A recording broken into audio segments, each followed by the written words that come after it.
Sign cos tan cos sec cosec, sine cos tan cos sec cosec, just একটি চিত্রের মাধ্যমে ত্রিকোণমিতির যতগুলো অনুপাত রয়েছে আজকে আমরা সবগুলোই ভালোভাবে শিখবো। আমার অনেক স্টুডেন্ট আমাকে বলে, স্যার আমাদের এই সূত্রগুলো মনে রাখার সংক্ষিপ্ত একটা টিপস দেন। আজকের ভিডিওটি শুধু আপনাদের জন্য। এক চিত্রের মাধ্যমে সব ত্রিকোণমিতির সূত্র আমরা নিমিষেই হজম করতে পারবো। চলে আসি তাহলে প্রথম এই চিত্রটার দিকে লক্ষ্য করি। এখানে যে 6টা শীর্ষবিন্দু আছে, 6টা শীর্ষবিন্দুতে শুধু মানটা বসাবো যে sine cos tan cos sec cosec, sine cos tan cos sec cosec. এবার এটাকে নিয়ন্ত্রণ করার জন্য প্রথমে আমরা কি করব, এই কোণাকোণ যোগ করব। এই যে কোণাকোণ যোগ করে দিব, ঠিক আছে? আমরা জাস্ট এভাবে যোগ করে দিলাম। যোগ করার পরে তারা যেখানে ছেদ করবে এই ছেদ বিন্দুটা নিয়ন্ত্রণ করবে শুধুমাত্র 1। এটা নিয়ন্ত্রণ করবে কি? জাস্ট 1।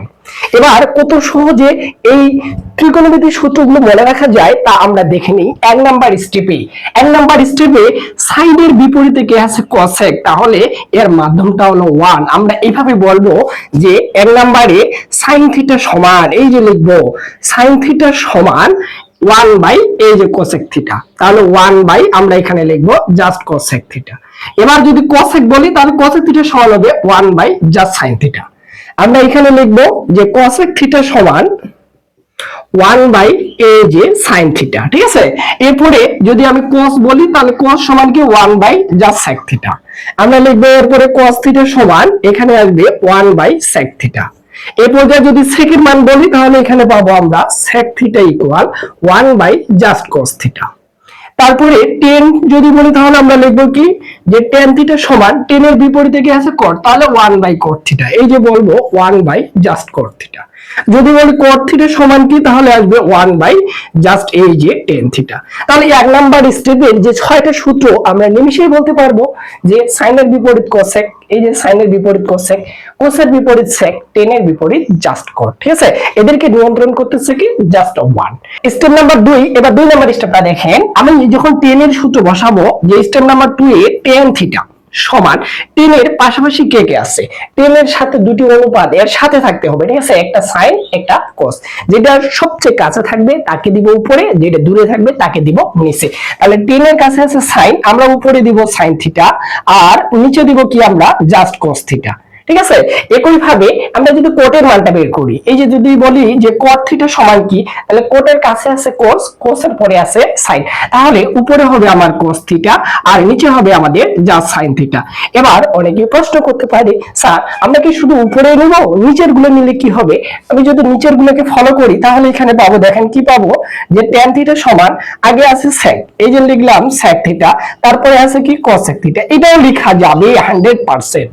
অনেকগুলো সূত্র কিন্তু আমরা এখান থেকে আবিষ্কার করতে পারবো, কিন্তু আমাদের প্রয়োজন হয় জাস্ট এই দুটা। এবার প্রমাণ করে দিচ্ছি এটা কেন লিখবো আমরা, বা এটা লিখলে আমাদের এটার মতো আস্তে আস্তে কিনা একটু ফলো করে দেখেন। সেক থিটার জায়গায় আমরা মান বসাবো যে 1 বাই কোস থিটা, কোসেকের জায়গায় মান বসাবো 1 বাই এই যে সাইন থিটা। এবার যদি ভাগটাকে গুণ করে দেই আমরা পাবো 1 বাই কস গুণন উপরে সাইন আর নিচে থাকবে আমাদের জাস্ট এই যে 1। তাহলে উপরে থাকবে আমার সাইন থিটা আর নিচে থাকবে আমাদের কি এই যে এভাবে cos থিটা। একই ভাবে কিন্তু আমরা প্রত্যেকটারই সূত্র আবিষ্কার করতে পারবো। সাইনকে যদি নিয়ে করি, দেখেন সাইন থিটা সমান আমি কিন্তু cos বাই cot লিখতে পারবো, কিন্তু এগুলো আমাদের প্রয়োজন হয় না, এই জন্য আমরা লিখি না।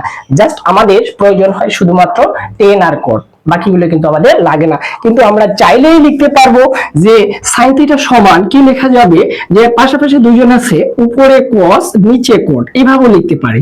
আবার সাইন থিটা এই দিক থেকেও লিখতে পারবো আমরা, সাইন থিটা সমান উপরে দিব তাহলে আমরা প্রথমে দিব 10, এই 10 আর নিচে দিব আমরা জাস্ট এই যে sec, ঠিক আছে? এইভাবে লিখতে পারবো। আমি যে সূত্রগুলো যে প্রতিপাদন করি প্রত্যেকটাই কিন্তু এদের সাথে মিল থাকবে, এই যে এদের সাথে কি থাকবে? মিল থাকবে। এটা হলো স্টেপ 2। এবার স্টেপ 3 নম্বরে আমরা যাব।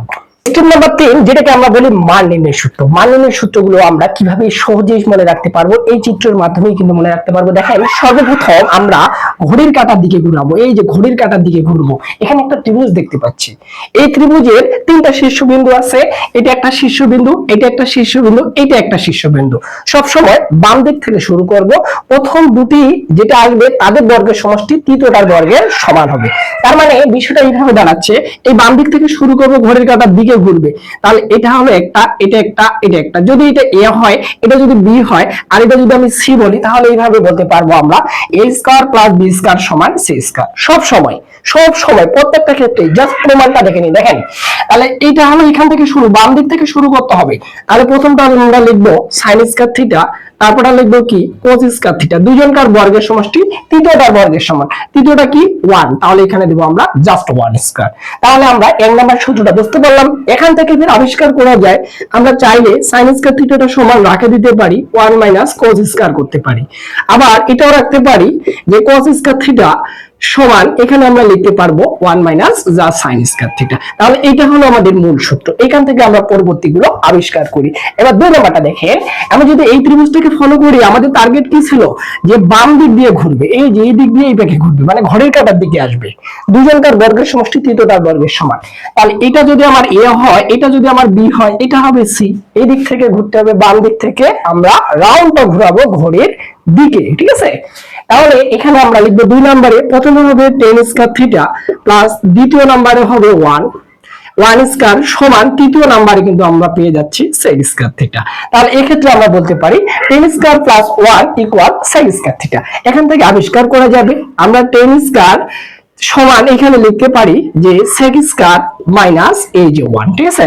আবার এটা থেকেও আমরা আবিষ্কার করতে পারি, 1টা বাম দিকে রেখে দিলাম, সমান লিখলাম, আগে দিলাম sec স্কয়ার থিটা, আর এই tan স্কয়ারটা ওইদিকে নিয়ে যাই কি করব, জাস্ট মাইনাস tan স্কয়ার করে দেব। তাহলে এই যে সূত্র আমাদের অটোমেটিক চলে আসতেছে, sec square minus tan square equal to 1। তাহলে এবার 3 নাম্বারটাতে ফলো করে বাম দিকে শীর্ষবিন্দু 1, এইটার পরে এটা, তারপরে এটা আসবে, ঠিক আছে। দুইজনকার বর্গের সমষ্টি তৃতীয়টার বর্গের সমান। এই টেকনিক দিয়েই আমরা সমাধানগুলো করব। তাহলে প্রথমে আছে 1, তাহলে লিখলাম 1 স্কয়ার প্লাস 2 নম্বরে আছে কোট, এখানে লিখবো কোট স্কয়ার সমান 3 নম্বরে আছে কোসেক, তাহলে এখানে আমরা লিখবো জাস্ট এই যে কোসেক স্কয়ার, ঠিক আছে। আমরা 1টাকে রেখে দিলাম, এটাতে ওইদিকে পার করে দিব। তাহলে cosec square theta minus coat square theta, এটা সমান আমরা বলতে পারবো এইভাবে 1। আর এখান থেকে প্রত্যেকটা সূত্র আমরা আবিষ্কার করতে পারবো, ঠিক আছে। যাই হোক, ভিডিওটি কেমন লাগলো, যদি ভালো লাগে থাকে অবশ্যই টাইমলাইনে শেয়ার দিয়ে নিজের বন্ধু বান্ধবীদের দেখার সুযোগ করে দিবেন। সেই সাথে সম্পূর্ণ ভিডিও একবার না 2বার টেনে টেনে দেখবেন, তাহলে সারা জীবন মনে থাকবে। বাকিটা আপনাকে প্র্যাকটিস করতে হবে, ঠিক আছে।